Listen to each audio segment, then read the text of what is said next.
এবং প্রাণে ভরপুর ছিল। এখানে ঘন বায়ুমণ্ডল ছিল এবং জলও প্রবাহিত হতো।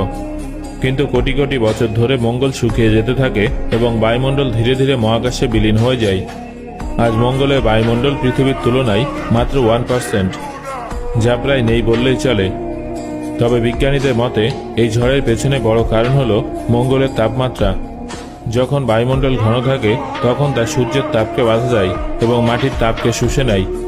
কিন্তু মঙ্গলের বায়ুমণ্ডল যেহেতু অত্যন্ত হালকা, তাই দিনের বেলা সেখানে দাঁড়ালে আপনার পায়ে 23 ডিগ্রি সেলসিয়াস তাপমাত্রা অনুভূত হবে, অথচ আপনার মাথার কাছে তাপমাত্রা থাকবে হিমাঙ্কের নিচে।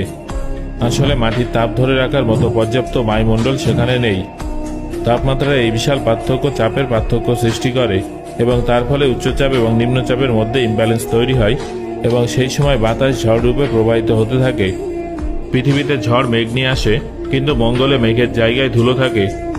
এই ধুলো একবার বাতাসে মিশে গেলে কম মাধ্যাকর্ষণের কারণে তা মাসের পর মাস মাটিতে নামে না। ফলে দিনের পর দিন নয়, বরং মাসের পর মাস মঙ্গল গ্রহ ধুলোর চাদরে ঢেকে থাকে।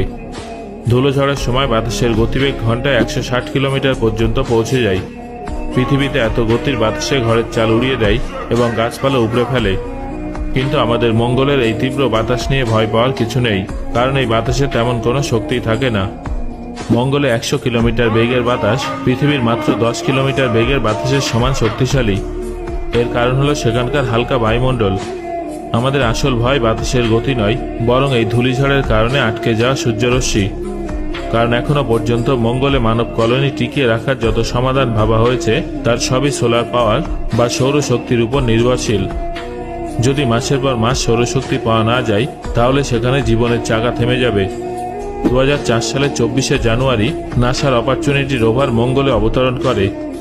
এর মিশন ছিল মাত্র 90 দিনের, কিন্তু পরবর্তী 15 বছর ধরে এটা মঙ্গলে মাটিতে বিভিন্ন পরীক্ষা নিরীক্ষা চালিয়ে গেছে।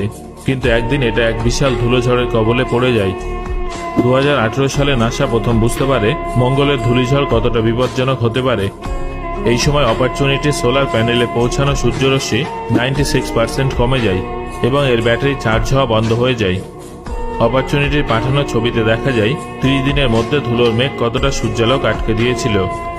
কয়েক মাস পর্যন্ত অপরচুনিটি নাসার সঙ্গে যোগাযোগ করার চেষ্টা করেছিল, কিন্তু তারপর সেটা ডিপ স্লিপ মোডে চলে যায়। নাসা মাসের পর মাস যোগাযোগ করার চেষ্টা করেও কোনো সাড়া পায়নি। 1 বছর পরে অপরচুনিটির শেষ মেসেজ পাওয়া যায়, যেখানে লেখা ছিল, my battery is low and it's getting dark. সেই দিনের পর অপরচুনিটির তরফে আর কোনো সিগন্যাল পাওয়া যায়নি। সো বন্ধুরা, আজকের আলোচনা থেকে আপনি কোন কোন বিষয়গুলো সম্পর্কে